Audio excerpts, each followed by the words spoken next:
मला वाटतं नोकरदारांची आणि टॅक्स पेयरची घोर निराशा झालेली आहे, कारण इन्कम टॅक्समध्ये कुठल्याही प्रकारचं फार काही असं भरीव असं काही दिलेलं नाही.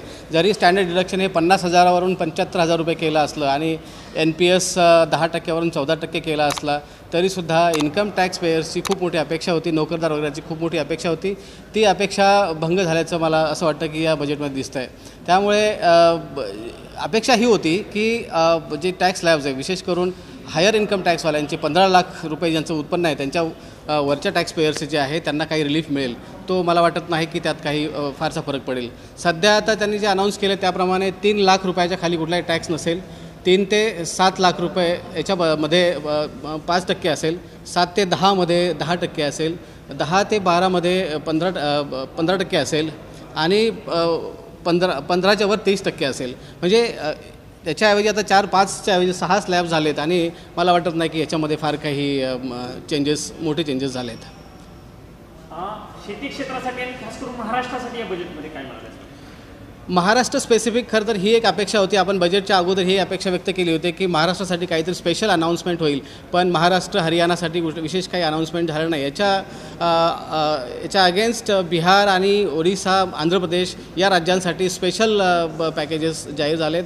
साधारण टोटल केली जाते बिहारमध्ये 41,000 कोटीचं पॅकेज दिलं गेलं आहे किंवा इन्सेंटिव्स त्याला मिळणार आहे, त्याला मदत मिळणार आहे.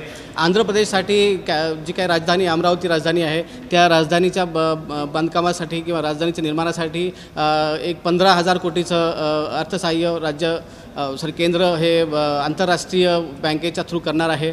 आणि तसाच मला वाटतं ओडिसासाठी सुद्धा एक पॅकेज त्यांनी अनाऊन्स केलं आहे. तर याचा विचार करता असं वाटतं की महाराष्ट्राच्या दृष्टीने किंवा शेतकऱ्याच्या दृष्टीने फार काही अनाऊन्समेंट केलेले नाही आहेत.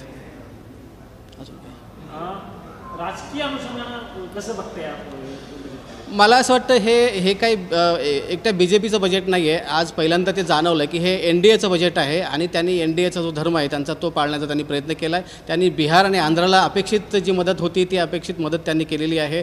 मला असं वाटतं बिहारची अपेक्षा होती की त्यांना स्पेशल स्टेटसचा दर्जा मिळावा, पण त्याच्याऐवजी त्यांना फायनान्शियल असिस्टन्स दिलं गेलं आहे. तर त्या दृष्टीने मला असं वाटतं हे बजेट बिहारसाठी आणि आंध्रासाठी महत्त्वाचं आहे. या अगोदरही अशा बातम्या आल्यात की आंध्र प्रदेशचे मुख्यमंत्री चंद्रबाबू नायडू यांनी केंद्रातनं 50,000 कोटीचे फंड्स घेऊन गेले त्यांच्या अलाइनमेंटच्या बदल्यामध्ये. याच्या व्यतिरिक्त जर विचार केला तर बजेटमध्ये साधारण 9 प्रायोरिटीज निर्मला सीतारामन यांनी ठेवल्या. त्यातली महत्त्वाची प्रायोरिटी म्हणजे ॲग्रिकल्चर होती. पण ॲग्रिकल्चर आणि एम्प्लॉयमेंट, विशेष करून जे काही यूथ एम्प्लॉयमेंट आहे यासाठी त्यांनी 1.5 लाख कोटीचं बजेट ठेवलेलं आहे साधारणतः. पण जे अर्बन इन्फ्रास्ट्रक्चर आहे यासाठी मात्र 11 लाख कोटीचं बजेट आहे. आता हा जो डिवाईड आहे हे जे फरक दिसतो आहे त्यामध्ये ग्रामीण आणि शहरी असा फरक उमटून दिसायला लागला आहे. कारण शेतकऱ्यांसाठी ठोस अशा कुठल्या योजना नाही आहेत. त्यामध्ये त्यांनी ज्या योजना अनाऊन्स केल्या त्या डायरेक्टली शेतकऱ्यांना कुठलं उत्पन्न देणार नाही आहेत, परंतु दीर्घकाळामध्ये शेतकऱ्यांसाठी फायद्याचं नक्कीच असणार आहे. त्यामध्ये शेतीचं इन्फ्रास्ट्रक्चर असेल, नवीन बियाण्यांची निर्मिती असेल, नवीन वाहन असतील, नवीन फळझाडं असतील, यासाठीचं त्यांनी संशोधन करण्यासाठी सुद्धा फंड्स जाहीर केलेले आहेत. त्याचप्रमाणे युवकांसाठी त्यांनी आता इंटर्नशिपची योजना आणली आहे. 6,000 रुपये पर मंथ इंटर्नशिप त्यांना मिळणार आहे. अशा प्रकारच्या काही योजनांच्या थ्रू त्यांनी साधारण 30 लाख युवकांना रोजगार देण्याचं त्यांनी लक्ष ठेवलेलं आहे. पण 30 लाख ही भारतासारख्या देशामध्ये खूप छोटा आकडा आहे. कारण भारत हा आज जवळजवळ 140 कोटीचा देश आहे. यामध्ये लाखो करोडो तरुण अनएम्प्लॉईड आहेत आणि त्या दृष्टीने मात्र काय अनाऊन्समेंट व्हायला पाहिजे होते त्या होताना दिसत नाही आहे.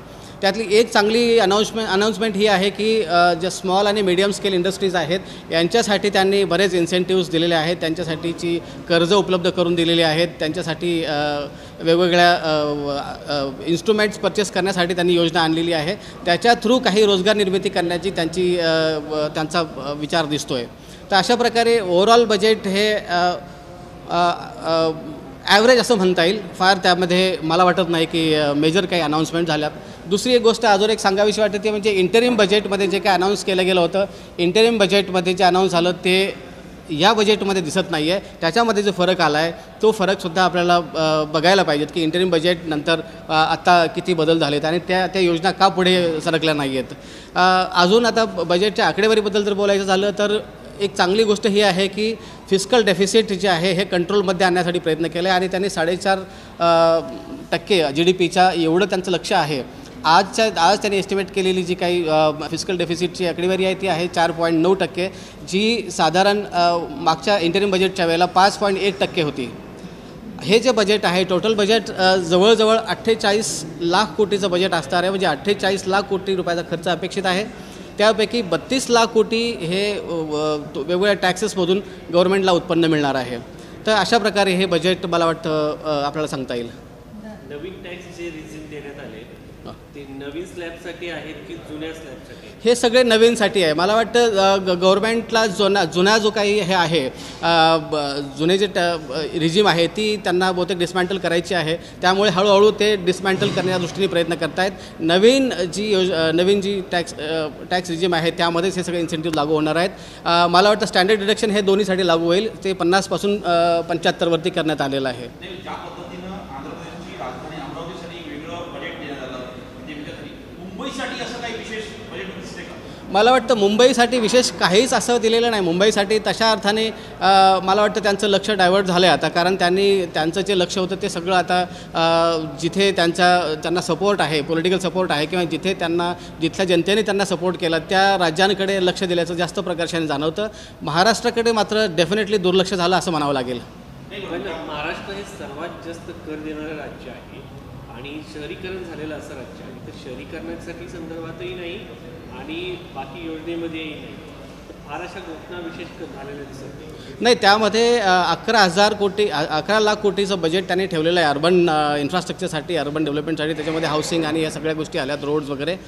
तर महाराष्ट्र हे अर्बन सेंट्रिक स्टेट असल्यामुळे महाराष्ट्राला त्याचा निश्चित फायदा होईल. परंतु महाराष्ट्र स्पेसिफिक अशी कुठली घोषणा झालेली या बजेटमध्ये नाही आहे. नाही, एक साधारणतः अर्थसंकल्प आल्यानंतर जे शेअर मार्केटची प्रतिक्रिया आली आहे 800 तो घसरलेला आहे, ही प्रतिक्रिया काय? मला असं वाटतं हे शेअर मार्केटचा जर आपण विचार केला, शेअर मार्केटमध्ये जी प्रतिक्रिया येत असते ती रॅशनल प्रतिक्रिया असते. कारण ह्या रॅशनल एक्सपेक्टेशन्स असतात आणि रॅशनल एक्सपेक्टेशनच्या आधारावरतीच शेअर मार्केटमध्ये त्यांच्या शेअर्सची खरेदी विक्री होत असते. मग शेअर मार्केटनी ज्या पद्धतीने रिस्पॉन्स दिला त्यावरूनच हे आपण लक्षात घ्यायला पाहिजेत की हे बजेट एक ॲव्हरेज बजेट आहे. हे कुठल्याही टॅक्स पेयर्सला किंवा कुठल्याही नोकरदारांना किंवा कॉर्पोरेटला फार जास्त भावलेलं नाही. जर ते भावलं असतं तर कमीत कमी सेन्सेक्स किंवा कुठलाही स्टॉक इंडेक्स जो आहे तो खाली गेला नसता. ज्या अर्थी इतक्या मोठ्या पद्धतीने या मोठ्या प्रमाणावर स्टॉक मार्केट खाली कोसळलं आहे त्या अर्थाने हे बजेट तेवढंच लोकांना भावलेलं नाही आहे असं मला वाटतं.